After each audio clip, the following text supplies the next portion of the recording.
Station master ने अपनी लालटेन को उठाकर मेरे चेहरे के सामने किया। इसके बाद रुक रुक कर बोले, सैमल तल्ले की बागान बाड़ी। तो आप भी सैमल तल्ले की हवेली में जा रहे हैं? लेकिन किस लिए? मामूदपुर के जमींदार कृतांत चौधरी ने विज्ञापन निकाला है। उन्हें एक मैनेजर की जरूरत है। 300 रुपए महीना। क्यों, यही ना? हूं। वे लोग भी यही बता रहे थे। कौन लोग? आपसे पहले जो मैनेजरी करने आए थे। बीते 8 हफ्ते में 8 लोग इस स्टेशन पर उतरकर सैमल तल्ले की हवेली में गए हैं, लेकिन उनमें से कोई इस रास्ते से नहीं लौटा है। समझे भाई साहब? उनमें से कोई नहीं लौटा है। इसका मतलब नहीं पता। उनमें से प्रत्येक आपकी तरह शनिवार को ही आए थे और ठीक शाम 6 बजे वाली ट्रेन से। ताज्जुब है, 8 हफ्ते में 8 आदमी।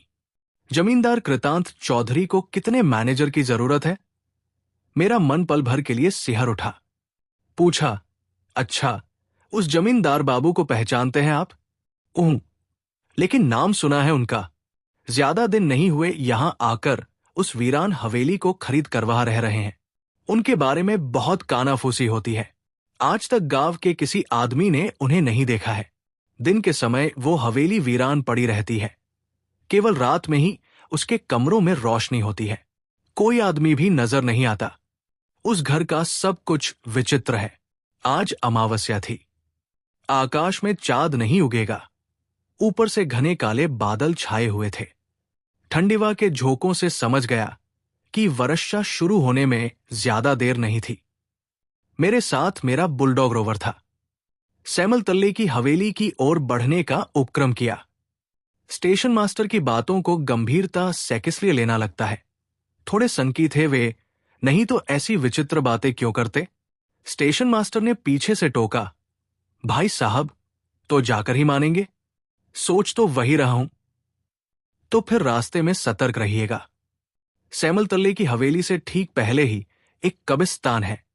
पहले वहां क्रिश्चियन लोगों को दफनाया जाता था। कब्रिस्तान बदनाम है बहुत। शाम ढलने के बाद कोई उस तरफ जाना नहीं चाहता। अब मुझसे नहीं रहा गया। बोला, भाई साहब, आप बेकार मुझे डरा रहे हैं। मैं डरपोक नहीं हूं। जरूरत पड़ी तो उसी कब्रिस्तान में रात गुजार सकता हूं। अत्यंत दया के पात्र की ओर जिस तरह से देखा जाता है, उसी तरह से मेरी ओर देखते हुए स्टेशन मास्टर ने छोटी सी म्लान हंसी हूंस दी, लेकिन मुंह से कुछ कहा नहीं। डरावनी हवेली। दामोदर नदी के किनारे सैमल तल्ले का वो विशाल बागान और विशाल हवेली थी। मील भर चलने के बाद जब हवेली के फाटक पर पहुंचा, तब बूंदाबांदी शुरू हो गई थी। ड्योढ़ी पर किसी दरबान को न पाकर गेट धरकेल कर मैं अंदर गया। मेरे हाथ में एक हैरिकेन लालटेन थी। उसी की रोशनी में जितना संभव था उतना देखते हुए मैं बढ़ने लगा। काफी पुराने समय का बागान था। अभी उसकी जो हालत थी, उसे देखते हुए उसे बागान न कहकर जंगल कहना ही ठीक उचित होगा। एक तालाब के बगल से गुजरते हुए मैंने देखा कि जलकुंभियों के चलते उसका पानी नहीं दिखाई पड़ रहा था। घाट भी टूटे हुए थे। हवेली की हालत भी कोई बेहतर नहीं थी। टूटी खिड़कियां, टूटे खंभे, प्लस्तर उखड़े हुए। जो जमींदार 300 रुपए महीना देकर मैनेजर रखेगा, उसका ऐसा निवास। मन में खटका लगा। असंख्य झिंगूरों की आवाज के सिवा किसी अन्य प्राणी की आहट नहीं थी, जबकि हवेली के कमरों में रोशनी हो रही थी। थोड़ी झिझक के साथ ऊंची आवाज में पुकारा, घर में कोई है? सामने के कमरे से मोटी आवाज में उत्तर आया, अंदर आ जाइए। कमरे में घुसा।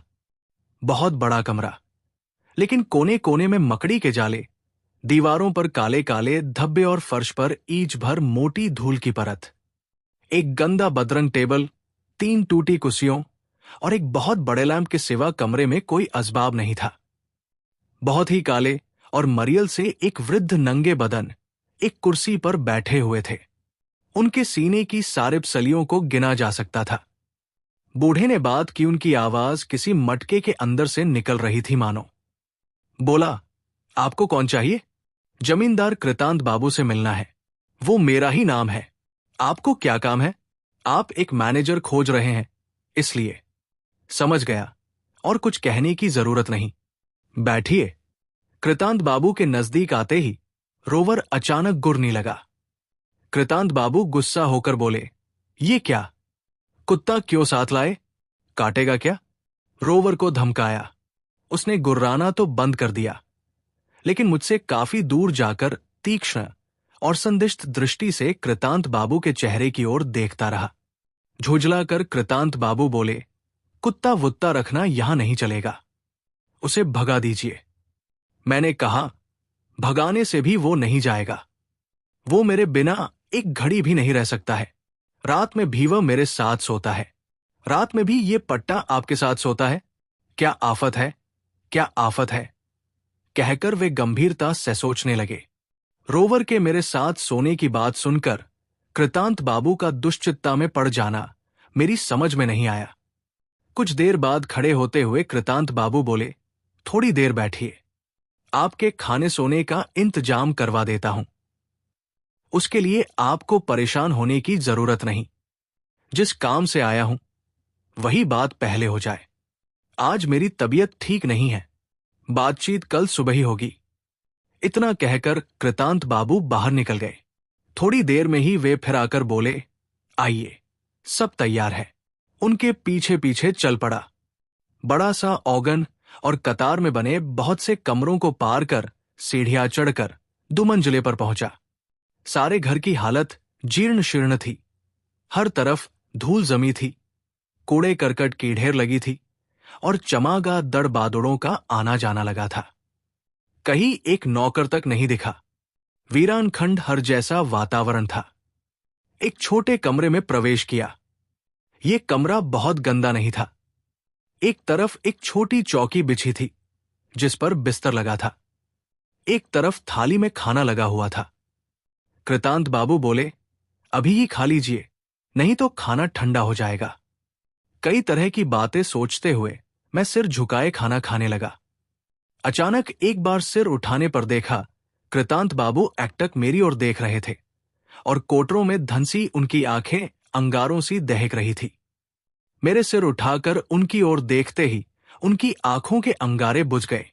मनुष्य की आंखें इस तरह दहक सकती है, ये मैं नहीं जानता था। भयानक था ये। कृतांत बाबू बोले, अच्छा, मैं चलता हूं अब। खाना खत्म कर आप सो जाइए। कहकर जाते जाते वे फिर पलट कर बोले, और हाँ, रात में इस कमरे की खिड़कियां मत खोलिएगा। एक तो पानी बरस रहा है। उस पर बोलते बोलते वे अचानक रुक गए। रुक क्यों गए? जो कह रहे थे कहिए ना। उधर की खिड़की खोलने से कब्रिस्तान दिखाई पड़ता है। दिखाई पड़ने से क्या हो गया? वहां कुछ ऐसा देख सकते हैं या ऐसा कुछ सुन सकते हैं जिन्हें रात के समय आदमी देखना या सुनना नहीं चाहता। मैं लापरवाही से मुस्कुरा कर रह गया। कृतांत बाबू बोले, हाँ, एक और बात, अपने उस बदसूरत बुलडॉग को बांध कर रखिएगा। कुत्ता अपवित्र जीव है। रात में वो बिस्तर पर चढ़ कर सोए, ये मुझे पसंद नहीं है। समझे? जी अच्छा। कृतांत बाबू बाहर निकल गए। उनके अंतिम निर्देश का मैंने पालन नहीं किया था। रात में रोवर बिस्तर पर मेरे बगल में ही सोया था। आधी रात में, बहुत देर रात में दम घुटने से मेरी नींद खुली। किसी ने मेरा गला दबा रखा था। लोहे के समान मजबूत 2 हाथों का शिकंजा मेरे गले पर क्रमश कसता जा रहा था।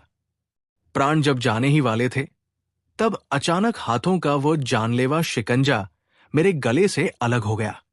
इसके बाद कमरे भर में गुत्थम गुत्थी और छीना-झपटी की आवाजें होने लगी। उस वक्त उस तरफ ध्यान देने की मेरी मनस्थिति नहीं थी। गला दबाए जाने की यंत्रणा से मैं तड़प रहा था। दर्द जब कुछ कम हुआ, तब कमरा स्तब्ध था। जल्दी से उठ बैठा। रोशनी बुझ गई थी। उसे फिर जलाया, लेकिन जिसने मेरा गला दबाया था, कमरे में वो नहीं था और बिस्तर पर रोवर भी नहीं था। रोवर रोवर करके कई बार पुकारा, लेकिन कोई उत्तर नहीं मिला। हाथ घड़ी की ओर देखा। रात का 1 बज रहा था। दरवाजे से बाहर देखा सारा घर अंधकार में डूबा हुआ था।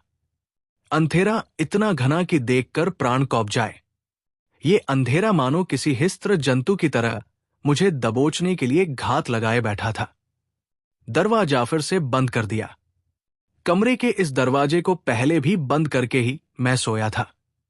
फिर जिसने मुझ पर हमला किया वह किस रास्ते से कमरे में आया? इधर उधर खोजने के बाद कमरे में एक और छुपा हुआ दरवाजा नजर आया। धकेलते ही वो खुल गया और भक्कू से एक भीषण दुर्गंध के योंके ने मुझे अचेत सा कर दिया। नाक बंद कर रोशनी उठाकर मैंने ठीक से देखा। एक भयानक दृश्य था ये। फर्श पर हड्डियां, खोपड़ियां, रक्त से सनी आते और मांस के लोथड़े बिखरे पड़े थे। एक तरफ एक कटा हुआ सिर मुंह खोले पड़ा हुआ था। घड़ाम से बंद कर दिया दरवाजे को। ये किस पिशाच के खप्पर में पड़ गया था मैं? मेरा दम घुटने लगा। जल्दी से कमरे की खिड़कियों को खोल दिया। बाहर अंधेरे को तरबतर करते हुए मूसलाधार वर्षा हो रही थी। बिजलियां कड़क रही थी और साये साये कर तूफानी हवाएं चल रही थी। अरे वो क्या था? कड़कती बिजलियों की रोशनी में साफ दिखा सामने ताड़ के पेड़ के नीचे खड़ा खड़ा कोई नाच रहा था, जैसे कोई नंगधड़ंग बच्चा हो। वो उछल-उछल कर नाच रहा था और गा रहा था, तक धीना धिन तक धीना, मांस खाना खून पीना, चबा के हड्डी चूसो मज्जा, चाटो खून न बहने देना। मूल बंगला कहानी में कुल 20 पंक्तियों की कविता है। गाना अचानक थम गया। फिर बिजली कड़की, लेकिन अब वो बच्चा तार के पेड़ के नीचे नहीं दिखाई पड़ा। था कौन ये? गांव का कोई बेघर पागल लड़का तो नहीं था? हो सकता है वो बैसर पैर का गाना थम गया तो क्या, चारों तरफ फैले अंधकार के सागर को मत्ते हुए और भी कई तरह की आवाजें तूफानी हवाओं के प्रलाप के साथ तैरती आ रही थी। कभी लग रहा था जच्चा घर के बच्चे क्वांक क्वांक करके रो रहे हों। कभी सुनाई पड़ रहा था ओरट में छुपकर कोई खिलखिला रहा था। बीच बीच में कोई झमाइम पायल छनकाते आ जा रहा था। रह रहकर जुगनू जैसी रोशनी गुजर रही थी और छाया जैसी कुछ चीजें आजू बाजू हटकर उन्हें रास्ता दे रही थी। बागान के किसी कोने से कोई बिल्ला लगातार तारस्वर में पुकार रहा था, म्याऊं म्याऊं। आज क्या यहां भूतों का सम्मेलन हो रहा था? या डर से मेरा दिमाग खराब हो गया था? जो कुछ देख सुन रहा था वो सब क्या मन का भ्रम था? अब ये क्या था? कमरे का दरवाजा कौन धकेल रहा था? मेरे सिर के बाल खड़े हो गए क्या पता। दरवाजे के उस तरफ कोई वीभत्स मृत्यु मेरे लिए प्रतीक्षा कर रही हो। फिर किसी ने दरवाजा घकेला। मुझे तो काट मार गया। इसके बाद फिर दरवाजे पर कुछ धक्के तथा भौ भौ कर कुत्ते की आवाज। ओ, जान बची। ये तो मेरे रोवर की आवाज थी।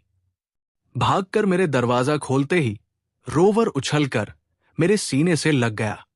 अपनों से दूर इस भूतिया हवेली में रोवर को फिर से पाकर ऐसा लगा जैसे इससे ज्यादा आत्मीय मेरा इस जगत में कोई नहीं है। अचानक रोवर के मुंह पर मेरी दृष्टि गई। उसका मुंह खून से सना हुआ था। मैं आश्चर्य से कुछ सोच रहा था कि बाहर बागान से बहुत सारे लोगों की आवाजें सुनाई पड़ी।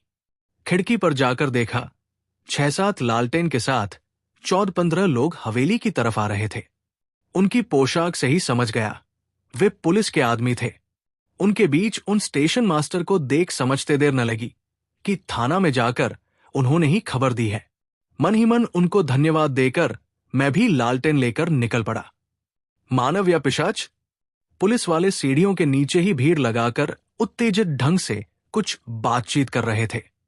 मामला क्या था? उन लोगों के बीच से रास्ता बनाकर आगे बढ़कर देखा जमींदार कृतांत चौधरी काकाला मरियल शरीर सीढ़ियों के नीचे पड़ा हुआ था। उनकी आंखें सिर पर चढ़ी हुई थी और उन आंखों को देखकर ही लग रहा था कि कृतांत बाबू अब इस दुनिया में नहीं थे। कृतांत बाबू के गले में गहरा जख्म था और उससे खून बह रहा था। अब समझा कि रोवर के मुंह में खून क्यों लगा हुआ था। यानी इन कृतांत चौधरी ने ही मुझ पर आक्रमण किया था और बाद में रोवर ने इनकी गर्दन दबोचकर इनकी इहलीला समाप्त कर दी थी। स्टेशन मास्टर आंखें फाड़े बोले, लेकिन ये कैसे हो सकता है? ये तो असंभव है। इंस्पेक्टर बोले, आप क्या कह रहे हैं? स्टेशन मास्टर ने कृतांत बाबू की मृतदेह के ऊपर झुककर गौर से उनके चेहरे का निरीक्षण किया। फिर कहा, नहीं, इसमें कोई संदेह नहीं। ये गांव के भुवन बस की लाश है। ठीक 2.5 महीने पहले भुवन सु कॉलेरा से चल बसा था, लेकिन उसका दाह संस्कार नहीं हो पाया था क्योंकि उसकी लाश चोरी चली गई थी। दोस्तों, आपको ये वीडियो कैसा लगा हमें कमेंट में जरूर बताएं। और अगर आपको मेरी मेहनत अच्छी लगी और अगर आप इसका अगला भाग देखना चाहते हैं तो ऊपर लाल दिख रहे सब्सक्राइब बटन का रंग बदल दो। तो आज के लिए बस इतना ही। जल्दी मिलता हूं इसके अगले भाग या किसी दूसरी वीडियो में। तब तक के लिए धन्यवाद।